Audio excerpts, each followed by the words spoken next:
Bien, ahora vamos a hablar de lo que es la potencia en corriente alterna. Para eso vamos a tener en cuenta lo siguiente. Si nosotros tenemos un fasor de voltaje VDT igual a, perdón, un senoide, si tenemos un senoide de voltaje igual a Vp por el coseno de omega t más la fase que tenga ese senoide de voltaje, y ese senoide de voltaje se aplica una carga y como respuesta aparece una corriente IP coseno de omega t más la fase de corriente. Ya vimos que si los transformamos a sus respectivos fasores, pues puedo obtener un voltaje, un fasor de voltaje B con el ángulo de la fase de voltaje, y aquí voy a tener un fasor de corriente que será eh, la magnitud de la corriente sobre, perdón, con el ángulo de la corriente. Ahora, resulta que es de aclarar que V será en efecto Vp sobre raíz de 2, es decir, será el RMS, y que I, si quieren llamémoslo así para que quede de pronto más claro y no se confunda, y que el fasor y que la magnitud de I, que de este fasor, viene siendo IP sobre raíz de 2. Es decir, los, cuando estoy hablando de B e I estoy hablando de que son RMS. ¿Listo? Estoy diciendo que esto es BRMS y estoy diciendo que esto es IRMS. Como les comento, ya esto no se tendría por qué aclarar, pero bueno, se aclara como tal. Resulta que si se hace un proceso matemático para calcular la potencia instantánea, ¿sí? Aparece en algún momento una expresión que es la primera que vamos a trabajar acá y es la potencia activa. ¿Listo? La potencia activa es el primer término de potencia, ¿vale? Y la potencia activa, ¿listo? Tiene varias características. Se mide en vatios o en watts y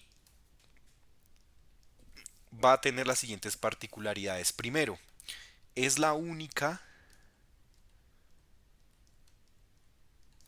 que representa un trabajo útil.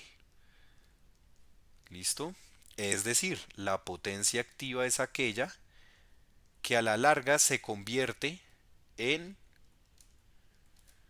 calor, luz, movimiento. O sea, lo que yo logro transformar en movimiento o en luz o en calor es la potencia activa. ¿Listo? Esta potencia activa también muchas veces se llama potencia real o también se llama potencia promedio. ¿Listo? Y la forma de calcularla es de la siguiente manera.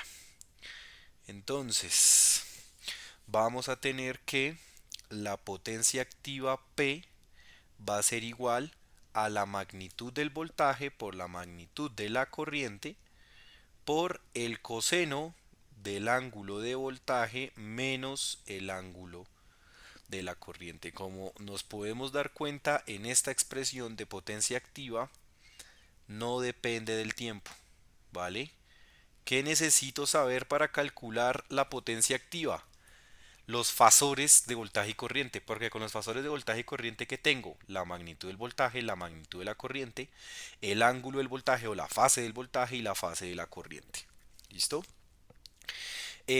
Muy importante respecto a la potencia activa es que esta P es consumida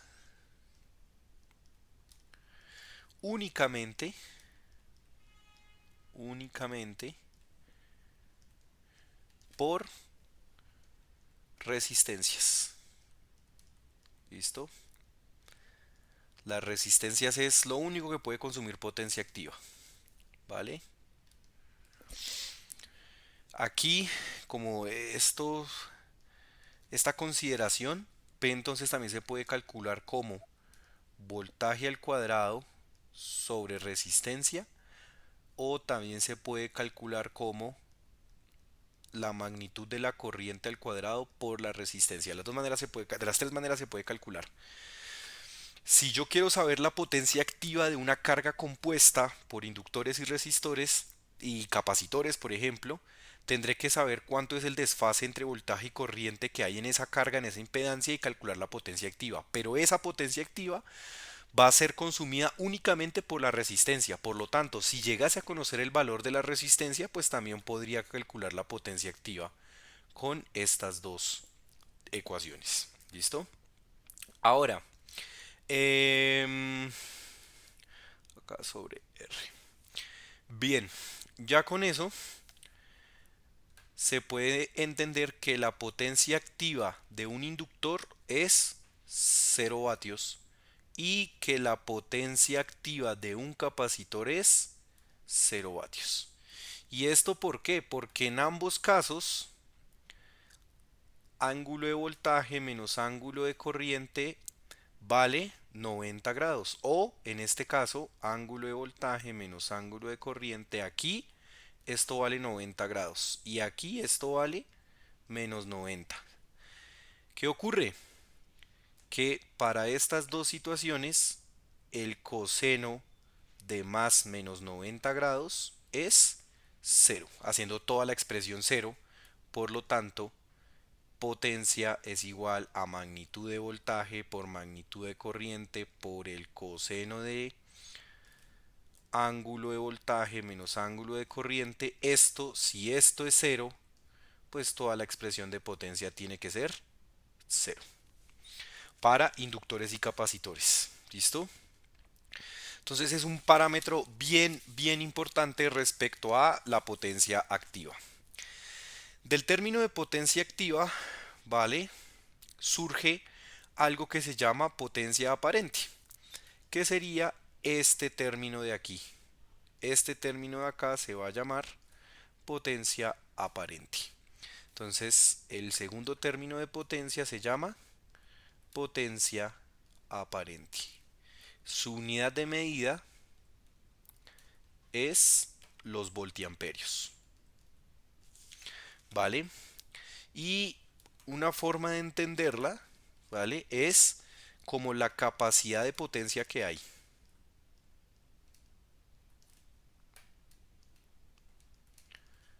¿Listo?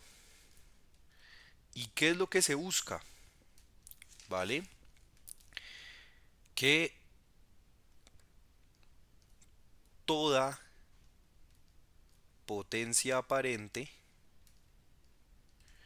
potencia aparente se transforme o se convierta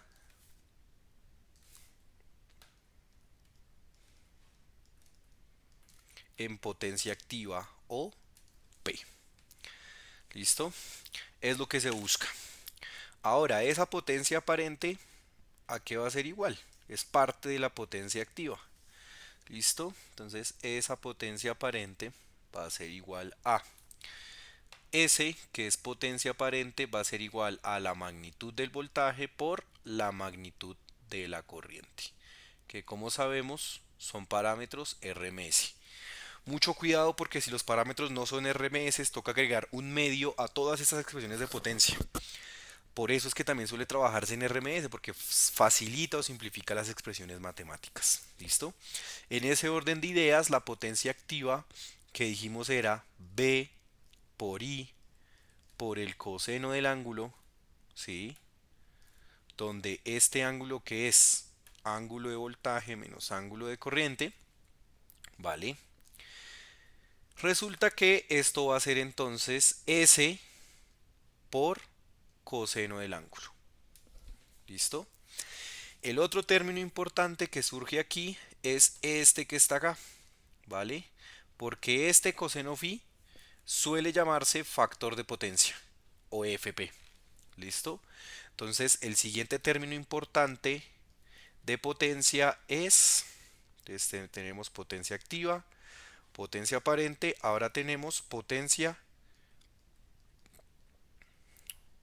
factor de potencia. ¿Listo?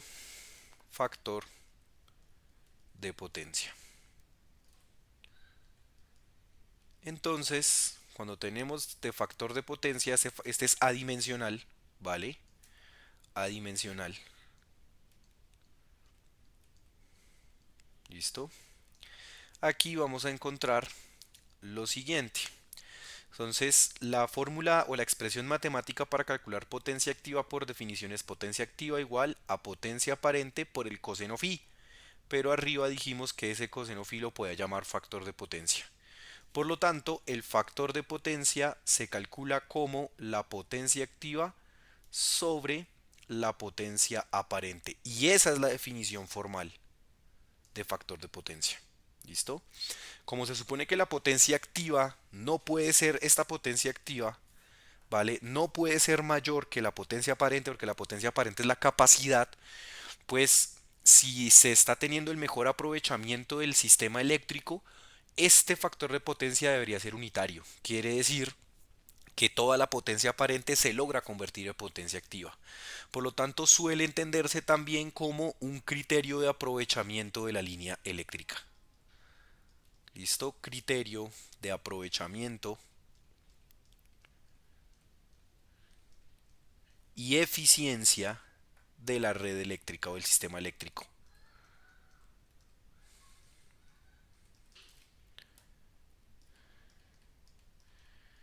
Algo muy, pero muy importante a tener en cuenta acá, ¿vale? Es que esta expresión que está acá es válida para sistemas que tienen o no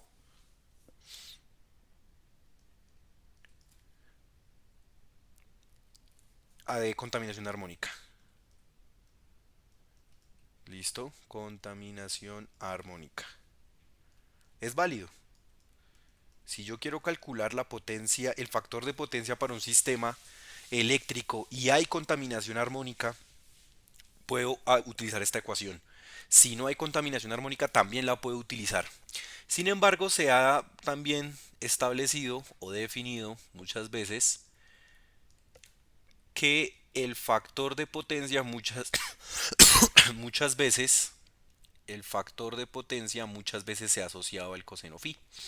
Si ustedes se dan cuenta en la expresión matemática, en efecto dijimos que el coseno phi era el factor de potencia, pero eso parte de un sistema que es 100% sinusoidal, es decir, que no hay distorsión en la forma de la onda de los senoides. Sin embargo, por la masificación de la electrónica de potencia, esto ya no es tan así. Entonces hay que empezar a aclarar.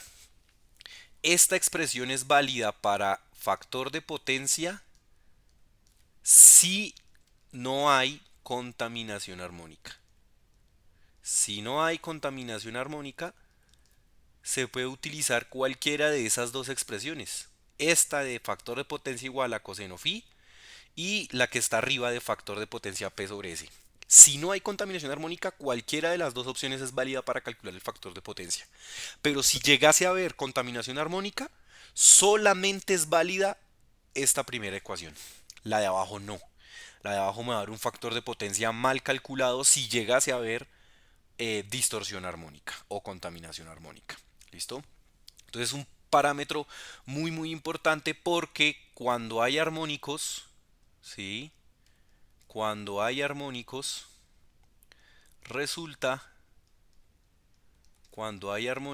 resulta que el factor de potencia es igual a el factor de desplazamiento por el factor de distorsión. ¿Qué ocurre? Que cuando no tienes, perdón, contaminación armónica, este término se hace cero. Y por lo tanto el factor de potencia es el mismo factor de desplazamiento, donde este factor de desplazamiento es el coseno phi. Por eso se dice, cuando no tienes distorsión armónica, el factor de potencia es igual al factor de desplazamiento, que es coseno phi. ¿Vale? Pero si hay distorsión armónica, ese coseno phi tiene que multiplicarse por otro factor que también está entre 0 y 1, que es el factor de distorsión, que lo hará entonces más pequeño ese factor de potencia. En este curso de máquinas vamos a trabajar básicamente con sistemas sinusoidales, entonces el factor de potencia se podrá asumir como el mismo coseno phi, a no ser que se diga lo contrario. ¿Listo? Ese factor es tan importante, ¿vale?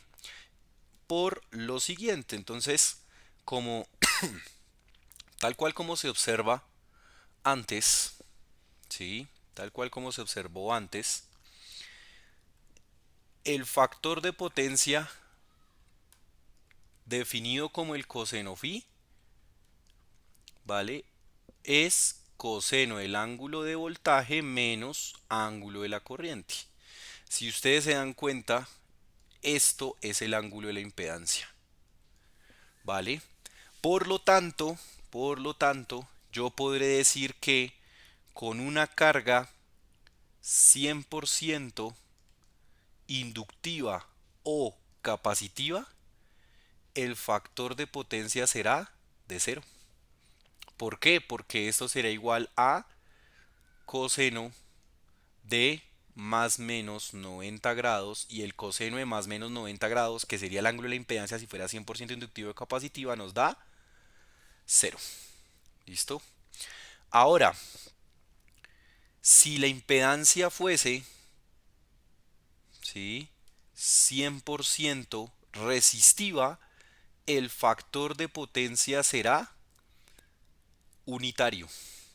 Y esto se da porque tendríamos que, al tener una carga 100% resistiva, el desfase entre voltaje y corriente es cero, ¿no? 0 grados. ¿Y coseno de cero cuánto vale? 1. Entonces, en este caso, ¿vale? Es importante tener en cuenta que el factor de potencia, ¿vale?, puede tomar los siguientes valores: 0, 1 y 0. Pero este 0 de aquí lo voy a llamar como factor de potencia en adelanto, o así. Y este 0 de acá lo voy a llamar factor de potencia en atraso. ¿Listo? En atraso. O así. ¿Vale?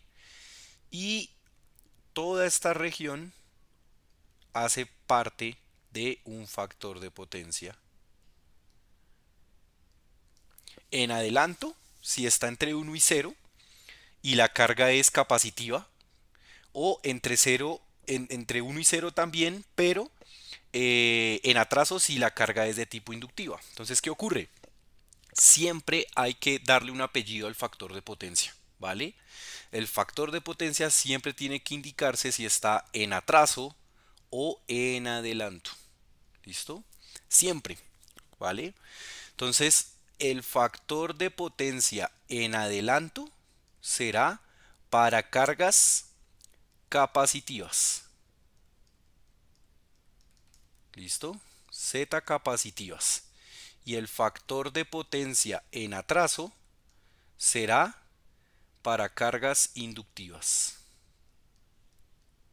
¿Listo? Ahora, no quiere decir que sean 100% capacitivas o 100% inductivas. Si la carga tiene una parte inductiva, el factor de potencia será en atraso. Si la carga tiene un factor de potencia, si la carga tiene un elemento capacitivo, el factor de potencia se denominará en adelanto. Para que esto quede mucho más claro, ¿sí?, pensemos en lo siguiente. Si nosotros vamos al triángulo de potencia, ¿vale?, y tenemos aquí un ángulo de impedancia Z, y tenemos, por ejemplo, una impedancia con una resistencia de 10 ohmios y una resistencia y una parte reactiva de 8 ohmios. Como nos damos cuenta que está hacia el eje de los imaginarios positivos, lo que podemos decir nosotros acá, ¿vale?, es que Z es igual a 10 más J8, por lo tanto será de corte inductivo. Si nosotros queremos calcular el factor de potencia, ¿vale?, de esa carga, ¿qué tendríamos que hacer? Pues calcular el ángulo de la impedancia. Por trigonometría, el ángulo de esta impedancia sería igual a la tangente a la menos 1, ¿vale?, de cateto opuesto sobre adyacente de ese ángulo. El opuesto es 8 sobre adyacente, que vale 10. Por lo tanto, el ángulo de esta impedancia, ¿cuánto sería?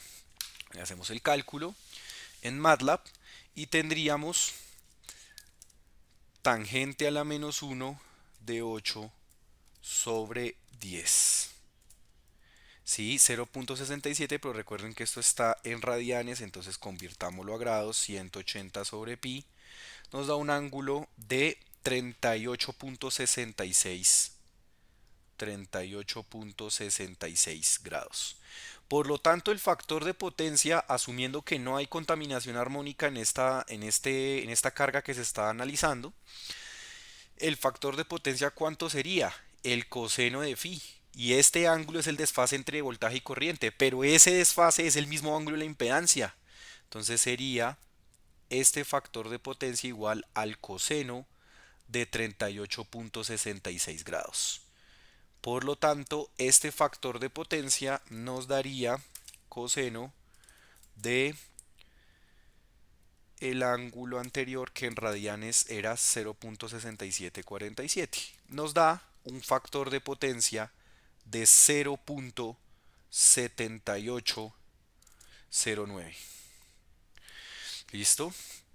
Esto sería el factor de potencia. Ahora, toca siempre darle un apellido, y en este caso el factor de potencia está en atraso. ¿Listo? Está en atraso. ¿Vale?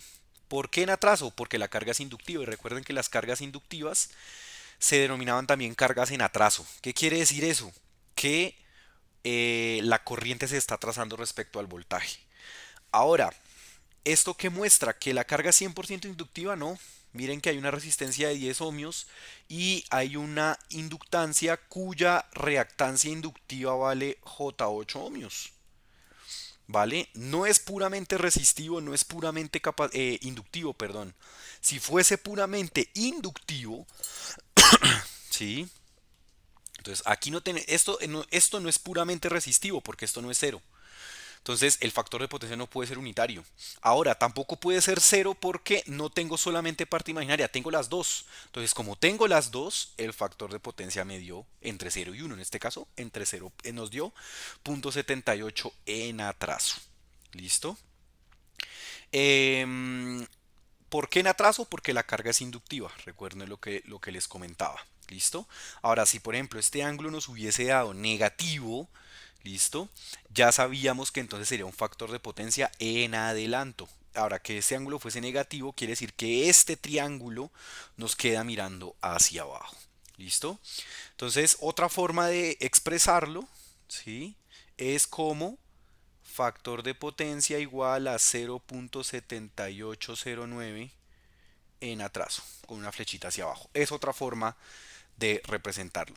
Si la carga tuviese un capacitor en lugar de un inductor, pues nos darían el mismo factor de potencia, por ejemplo, que fuera menos J8 en lugar de J8 la parte imaginaria de la impedancia, pues nos hubiese dado un factor de potencia el mismo, pero en adelanto. ¿Listo? Y eso es lo que se entiende como factor de potencia. Entonces, es importante saber que el factor de potencia, entonces, continuando, este factor de potencia, en efecto, puede quedar en atraso o en adelanto, ¿vale? Según lo que veníamos hablando en el ejemplo anterior, sino que, esperen un momento y nosotros pasamos por aquí de hoja, ¿vale? Ahí está. ¿Listo? Entonces, este factor de potencia, en resumen, podemos definirlo nosotros que va a estar siempre entre 0 y 1. ¿Listo? Que si el factor de potencia llegase a estar en 1, ¿vale? Es un factor de potencia de una carga resistiva. ¿Listo? Resistiva pura. Y si el factor de potencia nos llegase a dar 0, ¿vale? Bueno, en un rango entre 0 y 1, ¿vale? Hay que indicar si está en adelanto o si está en atraso. Entonces, no lo dejemos acá, sino en todo este rango. ¿Listo? ¿vale? Digamos que inclusive em, el factor de potencia siempre tiene que estar entre 0 y 1, ¿cierto? Siempre. Pero para verlo más claro, si yo tengo acá 0 y acá tengo 1, que es el rango en el que puede variar el factor de potencia, todo este rango tiene que indicarse qué tipo de factor de potencia es, porque no basta con decir que es 0 punto algo o 0. Hay que indicar si el factor de potencia está en adelanto, o además hay que indicar si el factor de potencia está en atraso. ¿Listo? Entonces, un dato muy importante a tener en cuenta. Ahora, es una medida de aprovechamiento del sistema eléctrico y hay mucha regulación respecto al factor de potencia en el mundo. De tal manera que nosotros, por ejemplo, aquí tener un factor de potencia de 0.78 es una forma de indicar que el 78% de la capacidad que se tiene se está transformando en energía activa, en trabajo útil. ¿Qué valor es bueno? Lo ideal es que se convierta a todo, que el factor de potencia sea unitario, pero eso indica que la carga es 100% resistiva y pues en la industria hay motores, hay servidores, hay cargas capacitivas y pues el factor de potencia rara vez va a ser unitario, a no ser que se hagan los ajustes necesarios para que se vuelva unitario. Pero un buen factor de potencia, por ejemplo, para el caso de Colombia, siempre tiene que ser mayor o igual a 0.9 y en atraso. El factor de potencia en Colombia, listo, debe ser de 0.9 en atraso. Siempre. ¿Listo? Mayor o igual a eso. Si te da 1, perfecto. Si te da 0.95, mejor. Si te da 0.98, mejor. Si te da 0.8, no es un buen factor de potencia y te van a penalizar por tener un factor de potencia tan malo. Por ejemplo, en el caso de este ejemplo, que nos dio un factor de potencia de 0.78 en atraso, tendríamos un factor de potencia que no cumple la reglamentación colombiana respecto a este tema y pues recibiría una penalización. Ya para finalizar este video, vamos a hablar de una herramienta matemática, o bueno, antes de la herramienta matemática, vamos a hablar de en qué se convierte esa potencia que digo que no se está aprovechando. Porque ya vimos que tenemos potencia activa, que es la que consume las resistencias, ya vimos que es el factor de potencia, ya vimos que es la potencia aparente. Hablemos por un momento entonces de lo que sería la potencia reactiva. ¿Listo? La potencia reactiva es esa potencia, ¿vale? Su unidad, voltiamperios reactivos. Importante aclarar, el factor de potencia es adimensional, no tiene dimensión, ¿listo? Solo es un valor entre 0 y 1 y se indica si está en atraso o en adelanto. Respecto a la potencia reactiva, es la potencia consumida, ¿vale? Consumida por inductores y capacitores. ¿Listo? Eso es la potencia reactiva, ¿vale? ¿Cómo se denota? Con la letra Q. La potencia reactiva se calcula como la magnitud del voltaje por la magnitud de la corriente por ya no el seno, sino el coseno del ángulo del voltaje menos el ángulo de la corriente. Esta es la forma en la que se va a calcular la potencia reactiva. ¿Listo? Si la potencia reactiva es la que se consume por inductores y capacitores, la potencia reactiva en las resistencias, ¿cuánto será? Cero. 0 voltiamperios reactivos. Y tiene todo el sentido del mundo. ¿Por qué? Porque en una resistencia, este ángulo, este desfase, ¿cuánto vale? Cero. Voltaje y corriente tienen la misma fase en una resistencia. Y seno de cero, ¿cuánto vale? Cero. Por lo tanto, toda esta expresión se haría cero para resistencias. No así para inductores y capacitores. Ahora, resulta que Si tengo una carga 100% reactiva, ya sea inductor o capacitor, yo puedo decir voltaje al cuadrado sobre la reactancia, o puedo decir que la potencia reactiva será magnitud de la corriente al cuadrado por la reactancia. Y esa reactancia lógicamente puede ser inductiva o capacitiva, la que uno esté analizando, la que esté trabajando. Con esto entonces nosotros podemos llegar a una última expresión de potencia que es la potencia compleja. Y es una herramienta matemática que permite contener toda la información. ¿Listo? Entonces, ¿esto qué es? Herramienta matemática, como tal no se mide, ¿vale? Herramienta matemática que contiene toda la información de potencia de un sistema. ¿Listo? Que contiene toda la información de potencia de un sistema.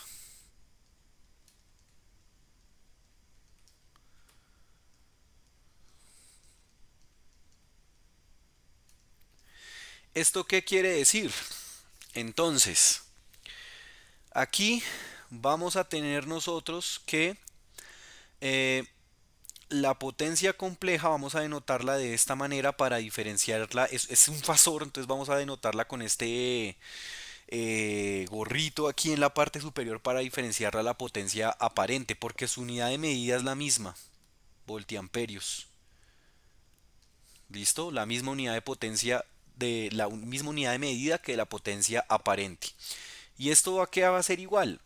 Al fasor de voltaje multiplicado por el fasor de corriente conjugado. ¿Listo? Para que ustedes se den una idea, nosotros arriba habíamos definido que en una carga se tenía un voltaje con una magnitud y con un ángulo de voltaje. Y asimismo se tenía una corriente con una magnitud y un ángulo de corriente. Ojo, otra vez, vuelvo y aclaro. Estas magnitudes son los RMS, ¿no? De los senoides correspondientes. Ahora, si esto pasa, entonces el conjugado de la corriente, ¿cuál es? El conjugado de un número complejo que está en formato polar es el mismo número complejo, pero, pero con la fase con signo cambiado. Por eso aparece aquí este negativo. De tal manera que la potencia compleja vendría siendo el fasor de voltaje es este que está acá, multiplicado por el fasor de corriente conjugado, que es este que está aquí. El producto de dos números complejos, ¿cómo nos queda? Producto de magnitudes y la fase sería la suma de las fases. Entonces ahí tendríamos nosotros que la potencia compleja en este caso sería, volvamos a escribirlo acá, dijimos la potencia compleja sería magnitud de voltaje con fase de voltaje por magnitud de corriente con fase con la fase de la corriente, pero al ser el conjugado toca cambiar el signo. Entonces, ¿qué ocurre? Esto nos da que la potencia compleja es producto de las magnitudes B por I. Y los ángulos nos daría ángulo de voltaje menos ángulo de corriente. Si ustedes son detallistas, se dan cuenta que este ángulo que es el ángulo del factor de potencia o el ángulo de la impedancia, fase de voltaje menos fase de corriente. Y también se dan cuenta que esto que es potencia aparente, magnitud de voltaje por magnitud de corriente. Si por el contrario se pasa a formato rectangular, pues nos tocaría magnitud de voltaje por magnitud de corriente por el coseno del ángulo de voltaje menos el ángulo de corriente más magnitud de voltaje por magnitud de corriente por el seno del ángulo de voltaje menos el ángulo de corriente. Tomando esta notación polar y transformándola a rectangular, lógicamente aquí esto quedaría con un J. ¿Listo? En este caso, esto que está acá sería potencia activa. Si ustedes se dan cuenta es la expresión de potencia activa. Y esto que está aquí sería la expresión de potencia reactiva. ¿Listo? Entonces, ¿qué encontramos nosotros aquí? ¿Qué encontramos nosotros aquí? Sí, ahora obviamente esto puede ser más o menos dependiendo del ángulo del factor de potencia, ¿no? El ángulo de la impedancia o del factor de potencia, ¿vale? De aquí surge lo que es el concepto del triángulo de potencias, igualito al triángulo de impedancias, pero de la siguiente manera. Entonces, por ejemplo, aquí tendría potencia reactiva inductiva positiva, potencia activa y aquí tendría potencia aparente y aquí ángulo de voltaje menos ángulo de corriente. Si a ese triángulo ustedes le hacen las relaciones trigonométricas, llegan a estas mismas expresiones que están aquí, ¿vale? Pero también puede ser con potencia reactiva negativa. Y al tener potencia reactiva negativa, entonces estaríamos diciendo que nuestro triángulo de potencias es hacia abajo por cuanto hay capacitores. Entonces aquí lo mismo, ángulo de voltaje menos ángulo de corriente, aquí tendría potencia activa y aquí tendría potencia reactiva capacitiva porque va hacia abajo. Y aquí la magnitud de la potencia compleja, es decir, potencia aparente. Y se puede hacer cualquier relación trigonométrica con estos triángulos para poder hacer análisis de potencia en todas las cargas. Ya con esto tenemos clara toda la fundamentación de potencia. Podemos hacer algunos cálculos para mostrar cómo utilizar este concepto en un sistema real.